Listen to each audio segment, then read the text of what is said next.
Hello and welcome to a wonderful Magical Monday, Memorial Day, Magical Monday. Happy Memorial Day, where we're celebrating our ancestors. Really, is what it's about, and the notion of indigeneity inside the being, because inside the being we carry all of the memories, all of the essences in our epigenetics. Compressed inside the being that is us. Not only that, we are antennas for picking up the radiant field of consciousness that is left here. And so everything that comes before us is currently present. And so all those who came before us, not only those who died in the Great World War II or World War One, but those in all the insurrections, all the wars, all the deaths from disease, from attack, from all those things, they're all present inside us right now. And remembering and being humble to that notion of sovereignty of self and indigeneity inside the being brings us to a humble awareness of center, and it's in from that location that we can really share magnificence of self. So welcome, my name's Markabadi. This is a live, inspirational, common unity collaboration. Today we have a wonderful guest, Enolia. And Enolia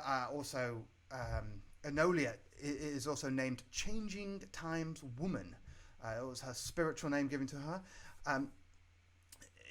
Enolia is a fantastic harmony channel. She creates a musical enchantment that helps us to discover the reflective notion of self. What else have I got on Enolia? She harmonizes the cooperation between experience and a broad knowledge of an energetic medicine in which we're focused to heal the soul, heal and empower the soul. She's a modern day medicine woman, and she shares an accumulation of knowledge of ancient practices and teachings that guide this global empowerment of self. Again, wonderful. It's so good to have Enolia. Let's bring Enolia in. Welcome, Enolia. Hi, how are you, Markabadi? I am sparkly and shiny and new, afresh. I am alive and afresh. Yes, it's so great to be here. Thank you so much for having me. It is such a pleasure. Thank you for coming on. Tell us about what's going on for you at the moment in the world. So, what's going on for me at the moment in the world is that, as we all know it, we've really been reflecting inside. We've really been taking an embrace and taking stock of, okay, here I am, this being, this person. What can I contribute and what can I do? All right? But I'm going to tell you that being a feminine power, one of the things that my greatest gift is gestation. So instead of running around and just doing things, to sit, to gestate, to understand, and to check in with self, and to check in with understanding what my purpose is, why I'm here, and truly embrace that in its fullest, looking at it in every direction, is the time that I've used to reflect upon what's going on within me and external to me. Does that make sense? Absolutely. You know, I think that when we talk about gestation, there is this notion that comes to mind of the butterfly, of the caterpillar going into the cocoon and melting and dissolving itself. With gestation, there comes a lot of fear. And that makes sense. It does. And, there's a great analogy that I like to use with this. And you kind of brought it up. The butterfly is cocooned, right? So I like to look at that as akin to, let's say, a cave. You enter a cave. The cave is dark. There's not a single thing that you can see within that cave, right? So our immediate reaction is to go, I'm in fear. What's going on? I need light. But those who are patient will realize that your eyes adjust in the cave. There's no true darkness that our eyes cannot adjust to. So let's take that one step further. I introduce a flicker of light to that cave. What happens to that cave? It is no longer fully dark. One flicker of light changes the atmosphere completely. I don't care what density of darkness you're dealing with. Now, if you look at the opposite of that, and you're in all light, and you try to introduce a flicker of darkness, doesn't work. The darkness is absorbed. We are that flicker of light. We are that one little introduction of light in the midst of that darkness. The question is, when we're in fear, we dim our light. We dim out our light. But when we are secure and in our strength, we shine brightly. We are that one flicker of light within that cave, just like the butterfly. The butterfly is in that cocoon of darkness, but it emerges. It emerges in its beauty. Yeah, I mean, it's beautiful. What about people who are actually like, I don't know how to find the light because I'm too scared of the dark. It's almost like, deer in headlights, but mixing light metaphors there. The notion that, they're petrified and they don't know where, like they're almost like this. Yes. So yes. What do we do with them? I would say that we have to understand our surroundings. So first of all, we can walk around like a deer in the headlights our whole lives, all right? But what we need to do is that we need to embrace that who we are and what we are, first of all, is enough. Right. That we are worthy beings of being here, that our purpose for even being here is of value. First and foremost. And then after that, once we embrace the fact that we are of value, then what we say, what we do, what we think has value. And then if we can understand that what we say, what we do, what we think has value, then we can get out of our ego, which basically says, oh, I need this, I need that, here's the worry, here's the concern, and we can push that bubble of fear back. And just be who we are in acceptance of our weaknesses and our strengths. Right. That we don't have to be this facade of how people perceive us. We don't have to be this facade of what we think we should be based on judgment. That we basically can just be ourselves. Now, first of all, you got to define what fear is, too. Fear, in my mind, is the bubble of comfort that we enclose ourselves in, that we exercise what we do in our comfort zone. And see, when we go into our heart and our heart's desire, when we desire things, we usually desire things outside of our comfort zone. So that's what we're struggling with. We're struggling with pushing that bubble out and pushing that bubble back, whether it's limited thinking, whether it's our own judgment, whatever forms that bubble, our perceptions. And as we push it back, we're able to stand stronger. And you're saying that we desire things outside our comfort zone, because that seems somewhere counterintuitive, that you would think you desire things that that's familiar, that's comfortable. Yeah, that's called a dream. That's called being a visionary.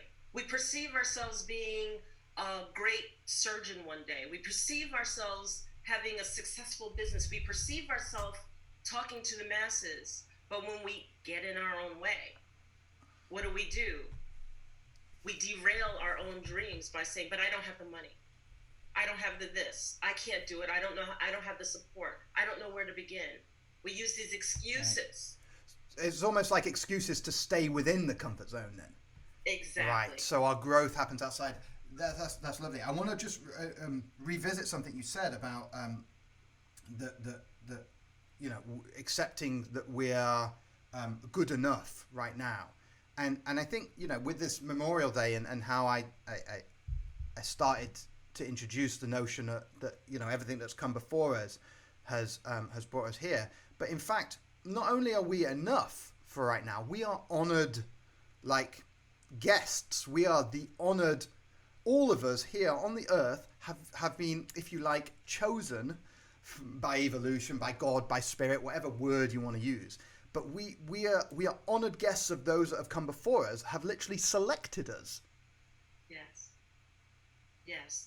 I feel that we all kind of raised our hand and basically said, "We'll come. We'll be here. Uh-huh.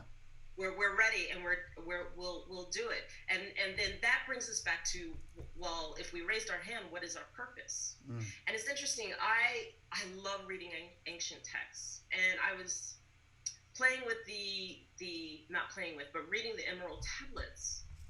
And one of the passages that the Emerald Tablets basically said is that we are the children of men, and the children of men were sent here to hold the light. We were sent here to hold the light. That was one of our purposes. Now, we all have many purposes, but one common theme that we are here to do is to hold the light. Well, you go, well, what does that mean, hold the light?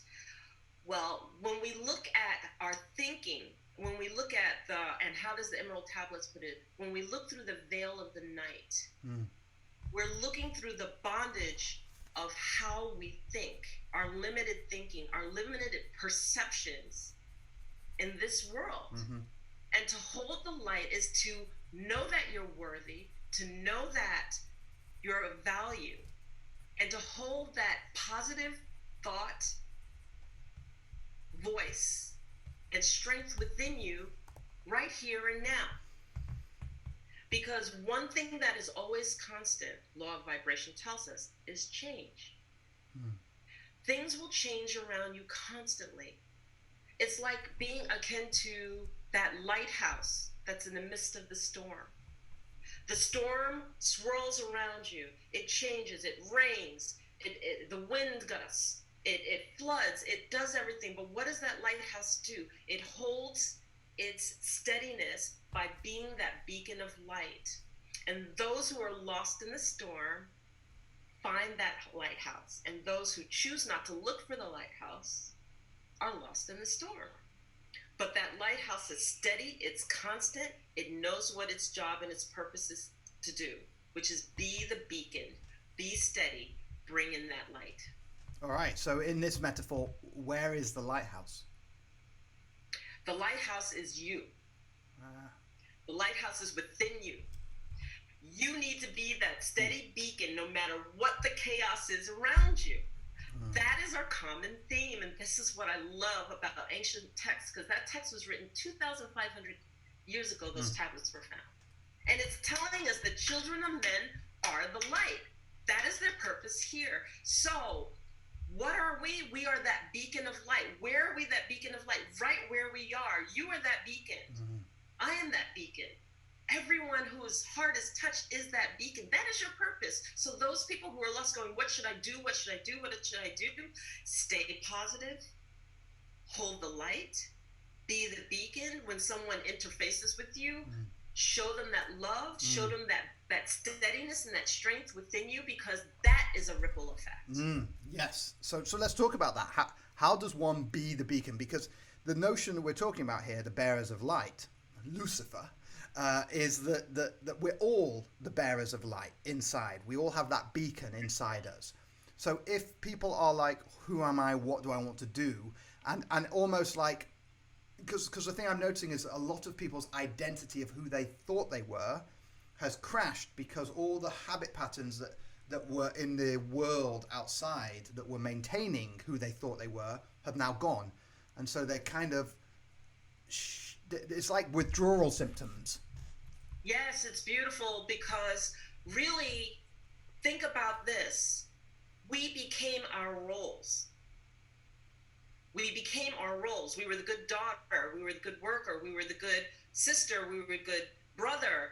We were the good, doctor. We were our roles. We became our roles. But if you shed those roles and you look at who you are as a being, you have to learn how to love yourself as yourself.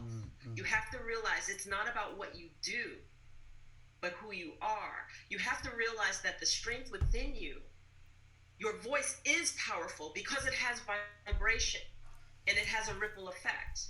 Your thoughts are powerful because they can manifest. They create what our world we're thinking of.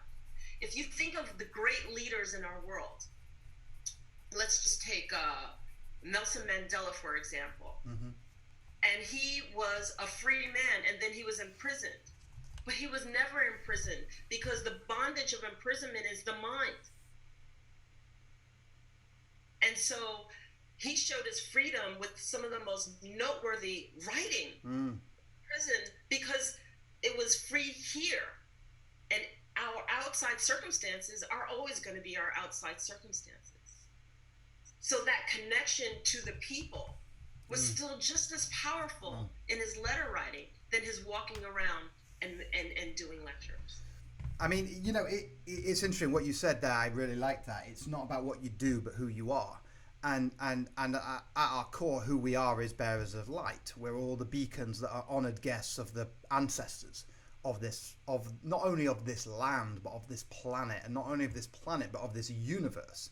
Literally, all the seen and unseen forces of the universe up until this point in time have deemed us to come forwards. have created the. Let's also not forget that we have gifts. We are gifted. We did not come here empty-handed. So, you know, we're constrained with all of this ideology of, oh, what do I do? What do I do? But the gifts that we're giving, you know, is the mental communication and connection. How many times can you walk into a room and out of a crowd of people, you know, you connect with this person, this person, this person, and this person? It's not by mistake. That's by design. That's by design. So when we talk about our gifts, you know, that we've forgotten that we're telepathic, that we have that understanding within our bubble to know exactly who we're drawn to, who we're connected to, who we should be communicating with. All of those things are bubbling out now. Why? Because we're not doing the interaction of that busyness, you know, distraction with media, with television, with this, with that, with the other. When you sit still, you see it. Right.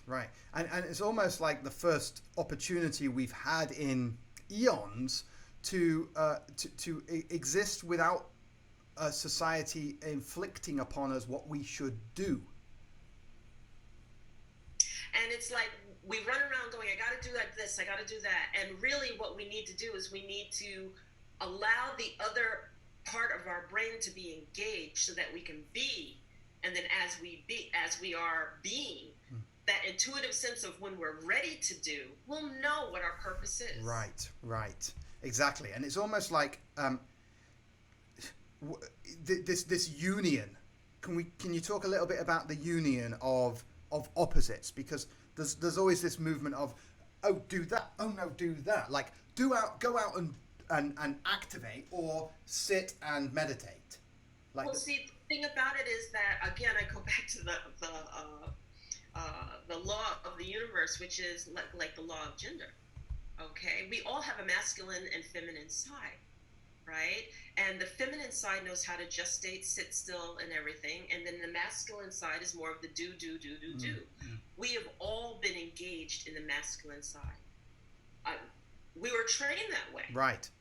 I worked corporate for 20 years, and I was told, okay, be like the man, dress like the man, meet the man, go head to head with the man. So my masculine side was engaged most of my life. Right. That my feminine side was perceived as weak. My feminine side was perceived as not worthy. But what it is a delicate balance. We need to find that balance. And this is for both men and women. This isn't about masculine, you're masculine, I'm feminine. This is about the fact that you're more than capable of going through the gestation period too versus doing. It's which side of the brain that you are connecting with. We have to strive to allow that pendulum not to flow from one side extreme to the other side extreme, but come to the center. Come to the center and engage the masculine of doing when we need to do, and engage the feminine side of being or gestating when we need to gestate, and find that balance in between. It's the same thing between dark and light, right? Good and bad. There's no dark and light, good and bad. There's a pendulum swinging in terms of the waves of today I'm really, really good. Well, I have my bad days too. Yeah. and striving for that balance. It, somewhere in the like I've been exploring what is it to be empowered in the masculinity, because it seems to be that's what really needs the healing on the planet because of the way the masculine has been running amok and destroying things. And there seems to be a secret to it, and the secret I'm discovering is surrendering. Can you speak to how is it masculine to surrender? Well, what are you surrendering to would be the big question. And what you're surrendering to potentially would be that divine feminine side within you that brings you back into balance. So what we're seeing is the extreme. We're seeing the extreme of what all masculine, no feminine embracement is. And so in that extreme masculinity, we have agitation, we have rage, we have warlike actions, we have all of these different things that are the extreme. But when you're in balance and that femininity is engaged, well, why can't we have a conversation about it? Well, why can't we understand what the points of origin of pain is? Because the femininity side, or that feminine side, is going to engage those questions. It's going to ask those questions that you don't want to touch, that might make you perceived as weak. I like that. So what we're struggling to do is to find that feminine and bring it out, because we've been so well groomed in the masculine and the masculine extreme. And we have how many thousands of years of it? Right. And look where we are. I don't know that it's worked very well. Right. Just one side and not the other. That was interesting what you said about the feminine's going to ask the questions. It seems to go circle back round to that, the growth happens in the discomfort zone. And it's almost like the feminine is the womb and the space within which you're not defined. Exactly. So when you take a breath and you're focused on the breathing in, and then you're focused on the breathing out, what about the space in between? What about the hiatus of that breath before the breath comes out? The space in between. We don't like to work there. We can call it the gray area, we can call it whatever you want. But that's the place that we don't want to look. That's the place where that makes us uncomfortable. It has to have the defined logic. It has to have rational sense. No, it doesn't.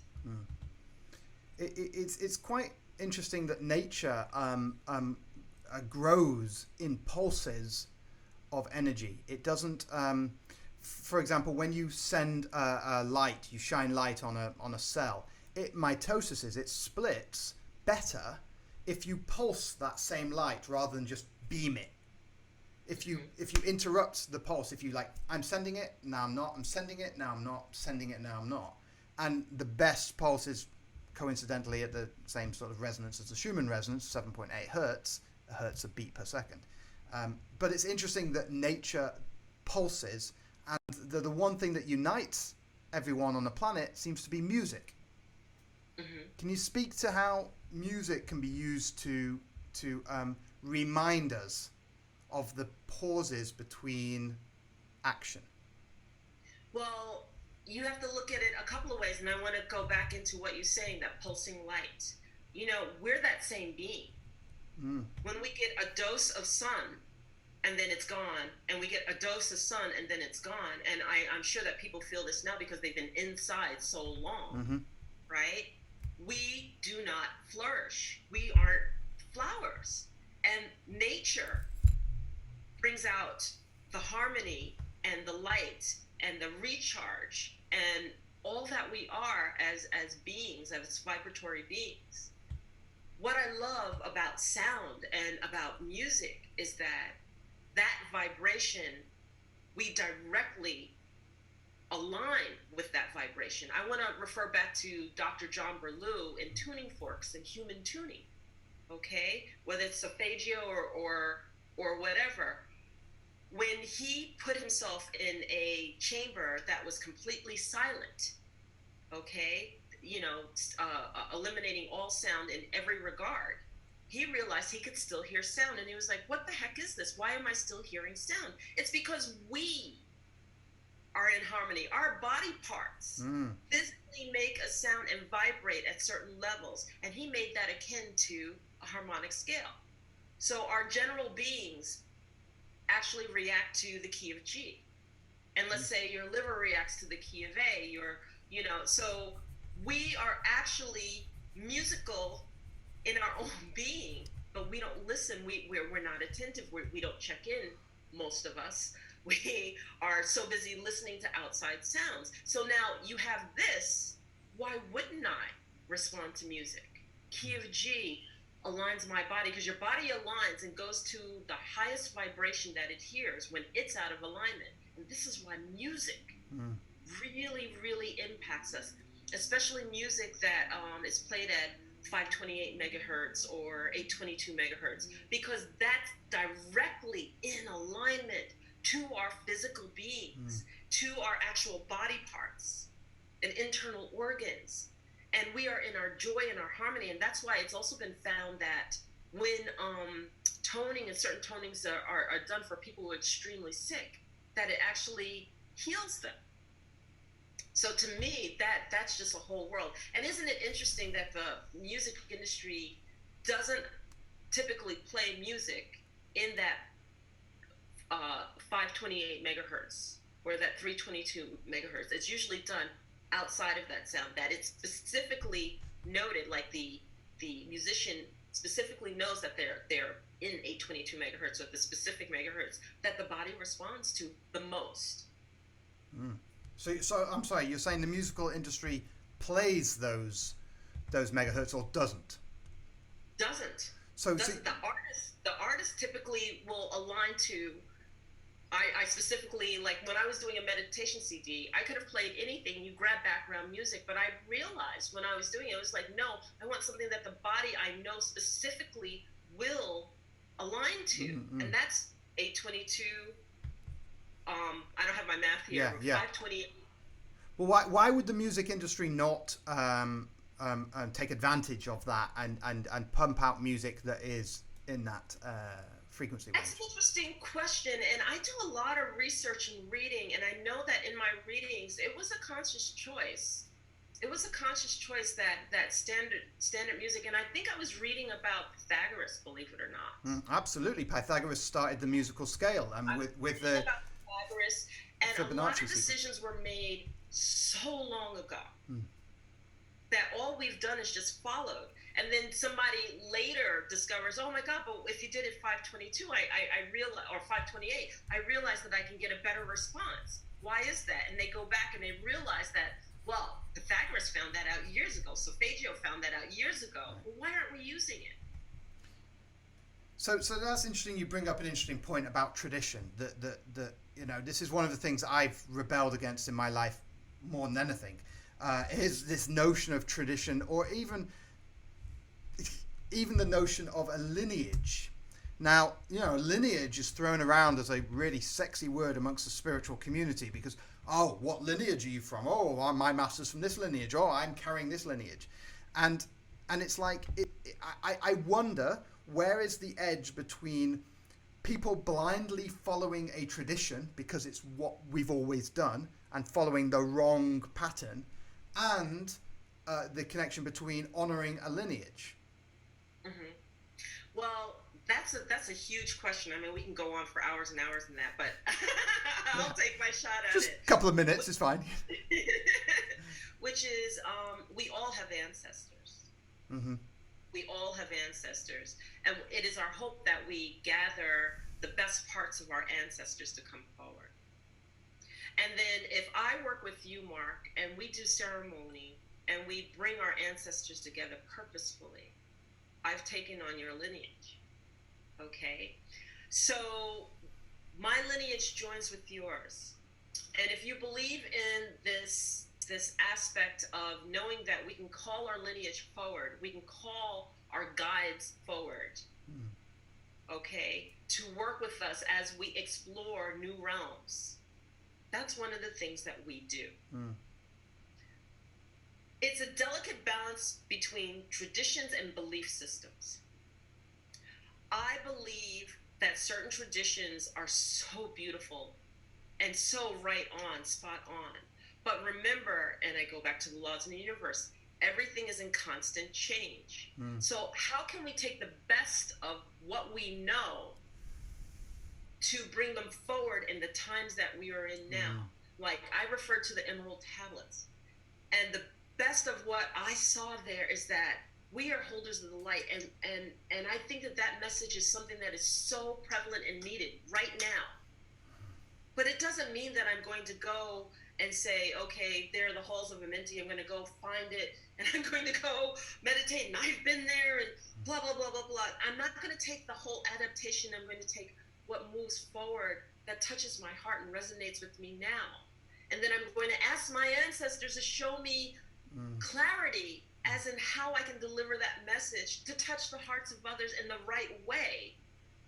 I think there are many roads to doing this, and that I don't judge how each person chooses to bring the best of them forward, as long as it's the best of them. So I hopefully answered your question. It was a purposefully wide and interestingly difficult question, because I've noticed very much recently my background's Jewish, and so I've always rebelled against the whole all my ancestors were Jewish up until me pure Jewish, I better marry a Jewish girl. And so I had to delete that programming and live the guilt of tradition, breaking the tradition, Yeah. So. But I have to tell you, so I'm African American, right? So, my ancestors went through slavery. I have Cherokee in my background.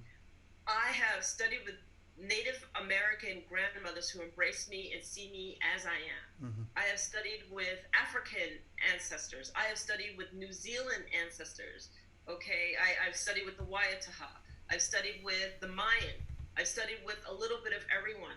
Everyone's tradition is so beautiful. And there are aspects of the traditions I wouldn't touch with a 10-foot pole. I'm not subservient. I'm not this. I'm not that. I have that's parts of that came with those times.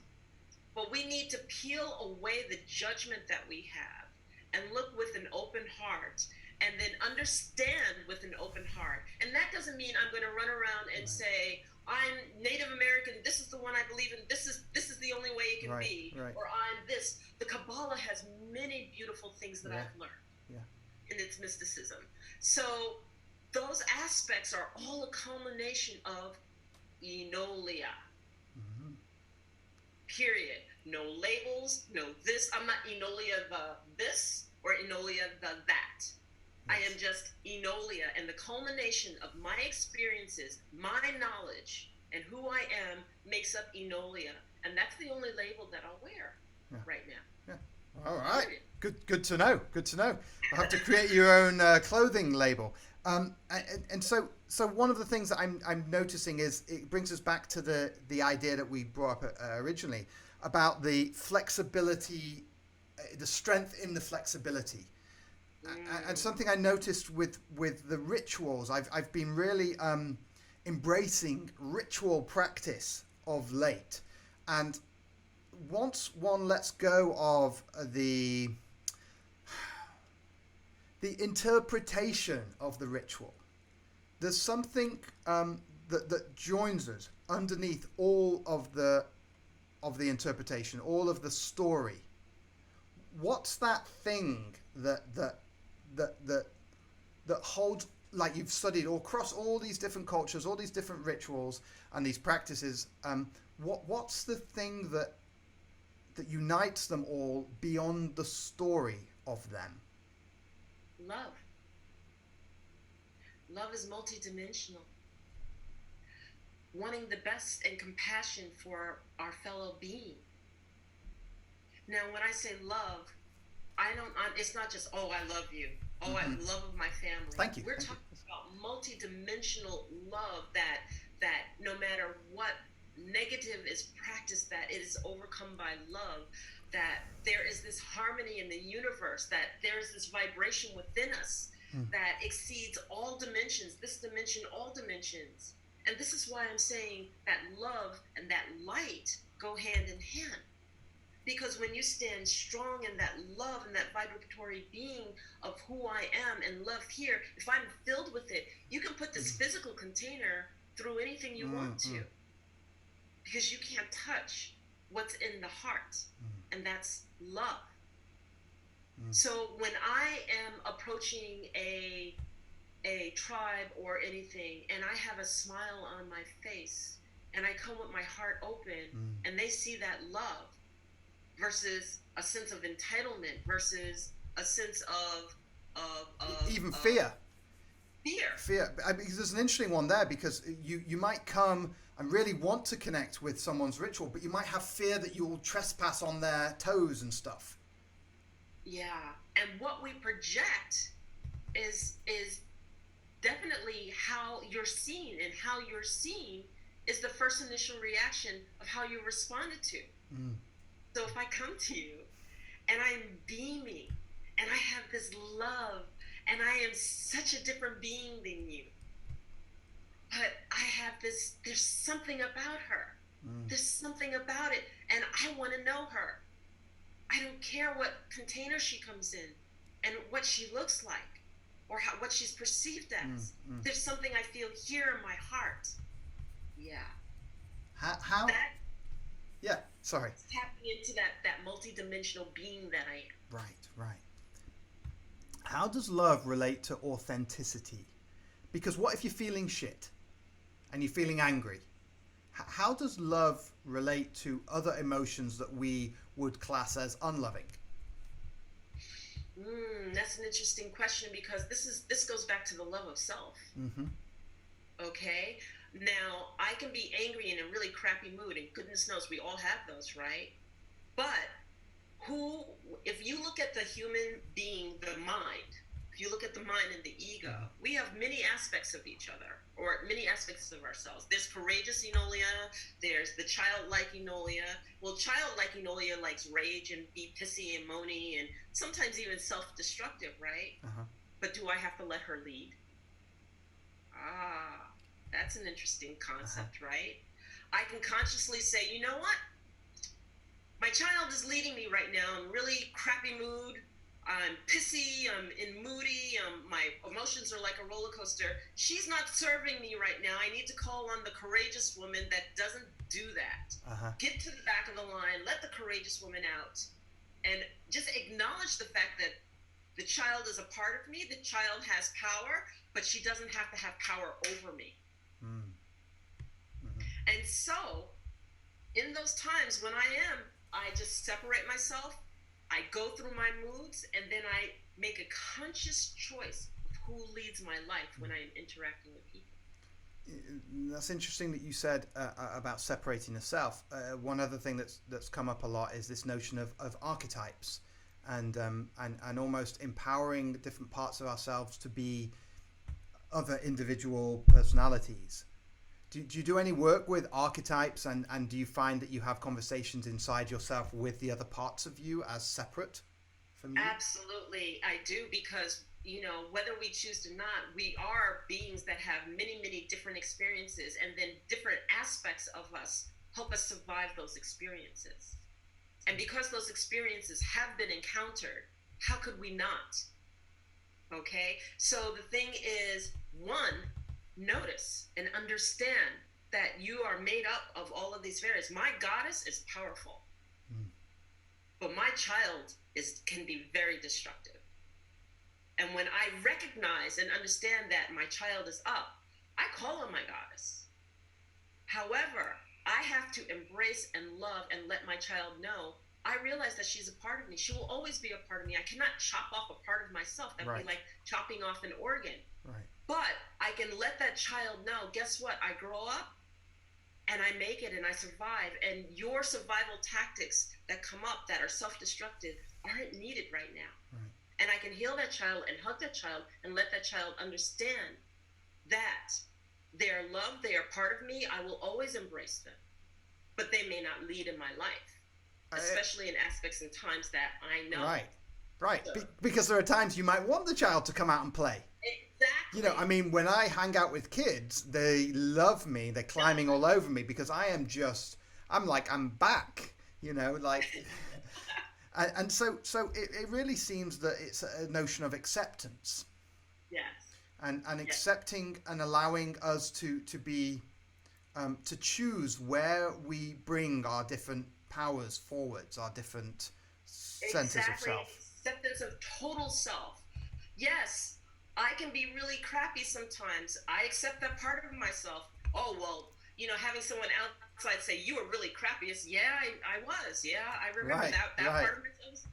There's nothing that you can't tell me that I don't already know about myself, and honor it. Mm, It's okay. there you go. Yeah. I am not a perfect being, Well, and well, and that's where confusion comes in here, because yes, I'm not a perfect being, but yet you are a perfect being. yes. You're perfectly Enolia. So, and this is where I find that language puts us in a twist, in a bind. Mm-hmm. You know, because we're inside the duality of this yin and yang, masculine, feminine, hot, cold. There has to be good to be bad. Dance. And so at the same time as it's almost paradoxical. Well, it is paradoxical, and then people get this about it, which is you're both perfectly who you should be, and you're not a perfect being. So Exactly. how do we yeah. Between perfect and perfection. Okay. Okay. And see, being perfect is accepting your imperfection. Right. Right. So when I accept the whole totality of who I am as a complete being, dysfunctional and functional, that's perfect because I can see the imperfections in me. I can embrace them. I can understand when they come forward, and it's okay. I have permission to come forward and be that dysfunctional person Right. sometimes. Right. And then, by the way, when I'm on and I'm in my functioning self, that's beautiful too. Yeah. And that's the beauty of it all. Yeah. Yeah. And to bring us back to the notion of our ancestors, and on again Memorial Day, I mean, all days should, I believe, embrace some appreciation for our heritage and the fact that we are honoured guests of the now. So that really everything that happened before us, everything, everywhere, has led to us now. And the beauty of that is that when we look at the ancestors and we look at their strengths and we look at what they brought to the table and the things that they've achieved, all of that strength, all of that knowledge, all of that has come forward to who you are right at this moment. And they've given you everything to be that beacon of light. They've given you everything to stand strong. They've given you all that they have to be the orator that you are, to shine the light on things that you are, to just allow you to shine as you are in your strength and in your power. And I'm not talking about at the cost of someone. Right. I'm talking about in the core. And in the core, that is the love energy, which we're also calling acceptance. Yes. You can say it's love or acceptance, because it has to allow for. And I think that's where the interesting notion of joining this masculine drive energy, but preceding it with like the love bubble. Mm-hmm. And the love bubble of I accept all. It's not even all of who I am.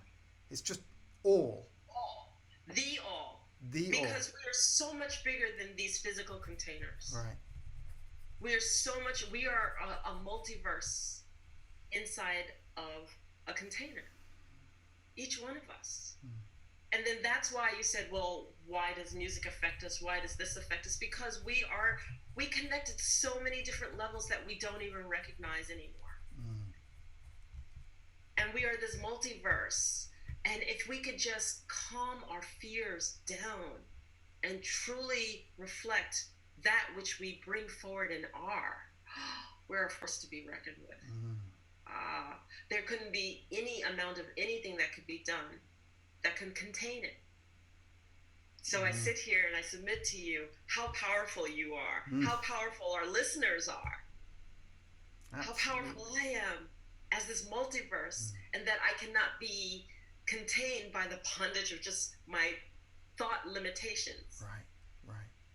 And it brings us right circle back to the notion of power and surrender. Yes. It seems like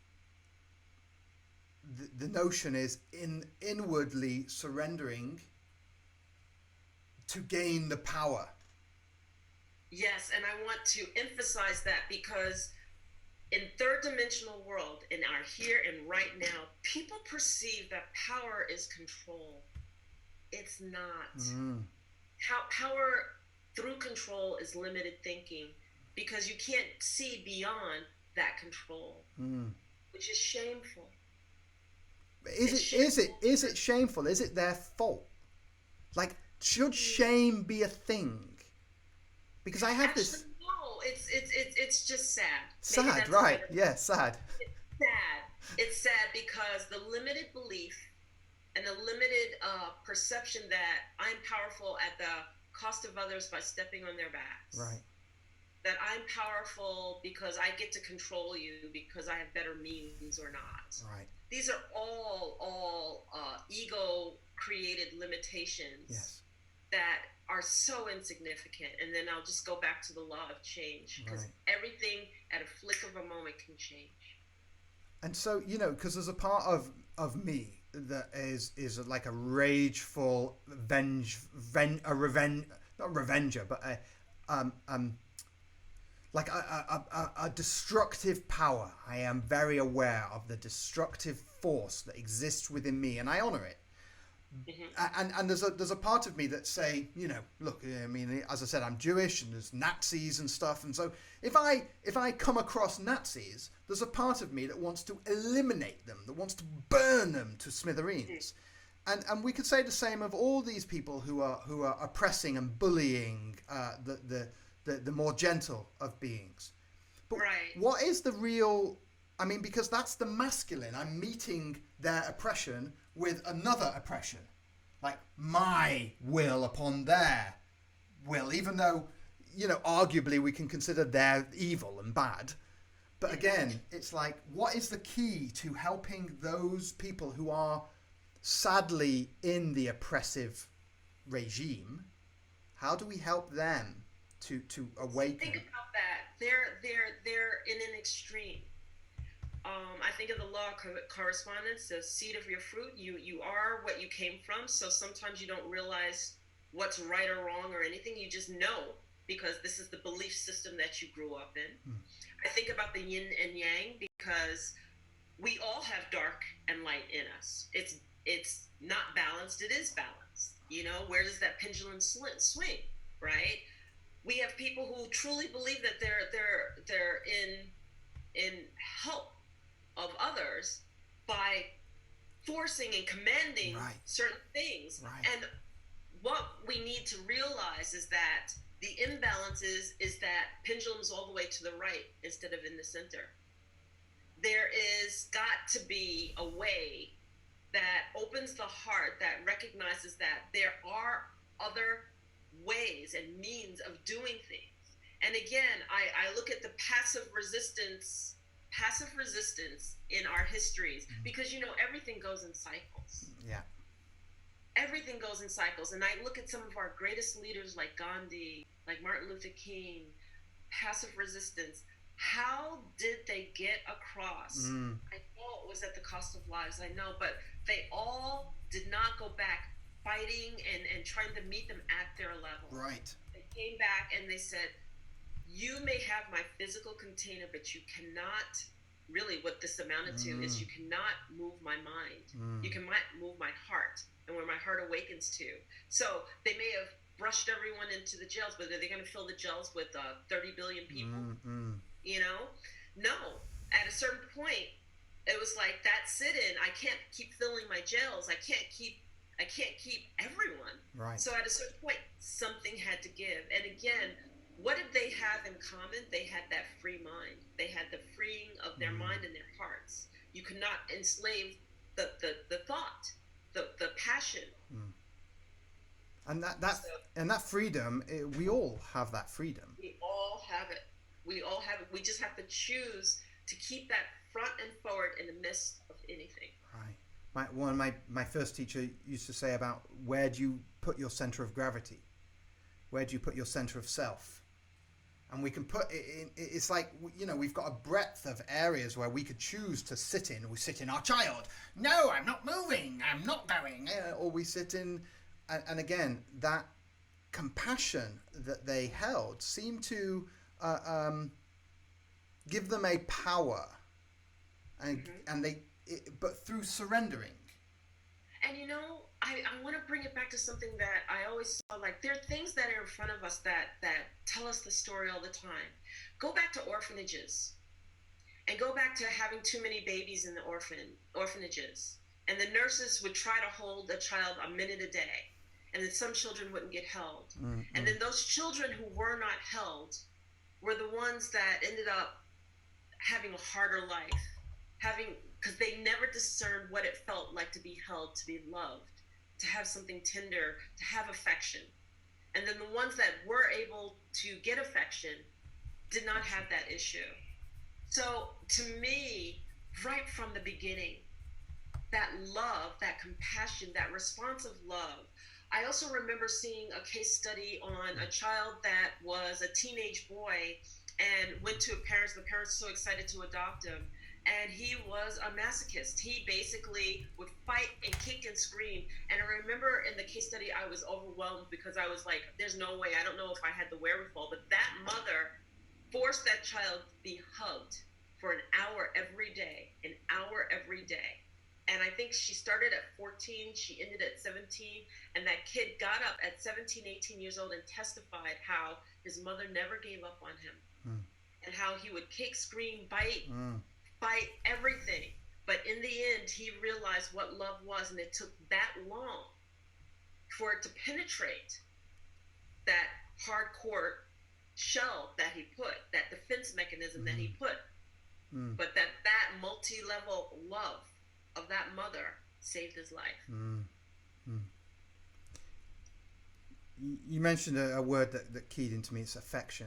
Do you think that MLK had affection for the oppressors? Yes, I think he did. And yes, because he said love his enemy. He said what? He said love his enemy. You have to see love your enemy. Love your enemy. Because he didn't see his enemy as the enemy. He saw his challengers as human beings that were misguided by a belief system, that they just needed to see that there was another way. Right. And so that is powerful. Right. That is powerful, because I can look at you and that's Markabadi, and he's a man, and he has this opinion, and he has that. Or I could say that's Markabadi. He's a human being, and he was brought up in a belief system, and he doesn't perceive that he's doing anything wrong or right. He's just being what he knows. Right. Yeah. So what it takes is a greater person within us to see the human beings that we are. I love that. And so bringing compassion to those who, I mean, it really is the idealisms that Christianity says it upholds. Of course it doesn't, but the idealisms of that, bringing compassion and presence to the oppression. It's like, it's back to your dark cave analogy. Just shine the light. So if you want someone to change, going in and kind of like pushing them to change is exactly the wrong way. Doesn't work. You just shine the light and embody it yourself. Right. Be the light that you choose to be, and people will observe and see it. Right. And they will be drawn to you. Right. And they will observe you, and they will see you, and they will feel you.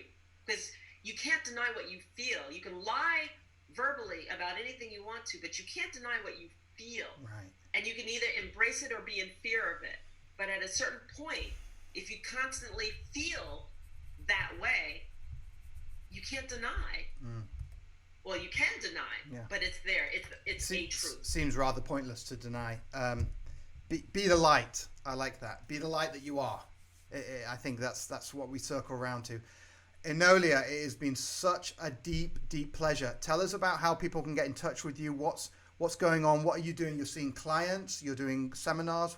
What's happening? So a few things are going on with me, and I'm so excited that you asked. I've written my book, so it's going to come out. I haven't named it yet, but are you going to do like a poll for names? Because naming my book was the hardest thing I ever did. Just the name, you know.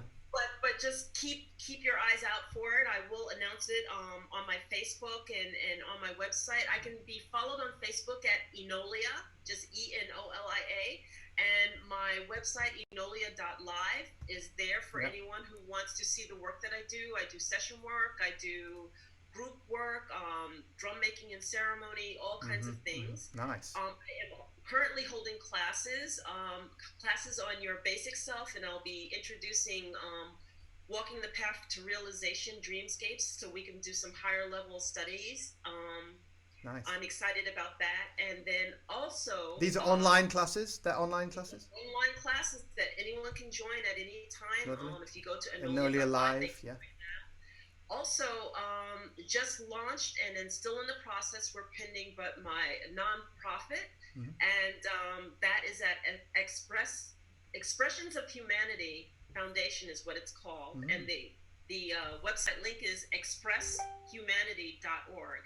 So you don't have to type it all out. Yeah. But we are a startup, and we're accepting donations to help us in our startup process as we are pending for our certification. So I'm excited about. And what's that going to be doing? What's the nonprofit going to be doing?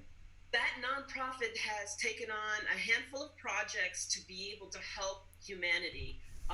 We are doing 3 localized in the U.S. and 3 kind of international, but we have Nancy's English School to help her. She touches 2,700 students, and she's a school that teaches English to the Portuguese-speaking people. And, with the switchover, she just got caught so off guard. She touches so many lives. So we'll hopefully be able to help her out. So it's an education. It's an education and a loving thing. Everything has an education or human, humanistic activism, humanity activism, or humanity helping purpose. So we're really excited about that. Wonderful. To be able to, and eventually we'll be able to do fiscal sponsorship, so that if you have a project, you'll be able to approach us and work through your project. Wonderful. That sounds fantastic. And so you have a newsletter people can sign up on your website? Yes, at enolia.live, and excited if you would join me. And I am on Facebook, Instagram, LinkedIn, YouTube, everything. And I also do, because I travel the world globally, I'm also doing stories of Africa, of where the travels were and how the culture had opened up to me. And those videos come out once a month, so one will be coming out at the end of this month. Amazing. Enolia, thank you so much for coming on. Such a deep honor and a pleasure. Thank you. Grateful. Take care. Thank you. Markabadi. I'm just going to close up the show. Thank you so much for coming on, Enolia. We'll speak soon. Thank you. Oh wow, what a great show. This power of surrendering within seems to be where the magic comes. I mean, look, you don't need to explain who MLK is. You don't even need to say his name. MLK. It's 3 letters, has now permeated through the entire world. Probably the entire world knows who that person is. And not because they were the strongest and they fought and they killed people and they shot people, but because he sat inside compassion and presence, loving the enemy, and allowed the light to shine so that change could occur. Now, imagine if we all did that for ourselves to begin with. The compassion to accept ourselves and all the parts that we don't like about ourselves. Oh, I don't like this. Oh, I'm lazy. Oh, I'm this. Oh, I'm angry. All those parts. What if we approached it in the same way that MLK had the impact that he did? By holding compassion and love for all parts of ourself, honoring that the entire universe that's come before us, every single thing, every grain of sand everywhere in the universe has led to accepting this moment, including you. You are an accumulation of everything that's ever happened until now that says, okay, go. Markabadi, go. You're perfect, go. So now let's take that universal principle and remember it. Remember, become again a member of that realization, which is we are already perfectly who we should be. All we have to do is apply that same presence of loving acceptance, of compassion, of affection. What happens if we're just affectionate to ourselves? All parts of ourselves. The darkest, the lightest, doesn't matter. Cool. My name's Markabadi. It's been wonderful to have you all on the show. I have a book, bookevolve.com. As I said, Evolve was the hardest bit. The name was the hardest bit of the book. Tomorrow we've got wonderful guests this week. We've got Daniela Gill. We've got Kenji Williams. We've got Karen Atkins, and we've got Missy Galore. Have a wonderful week. Have a wonderful everything. Every breath. Have a wonderful breath. See you tomorrow. Please like, share, do all that fun stuff. Bye.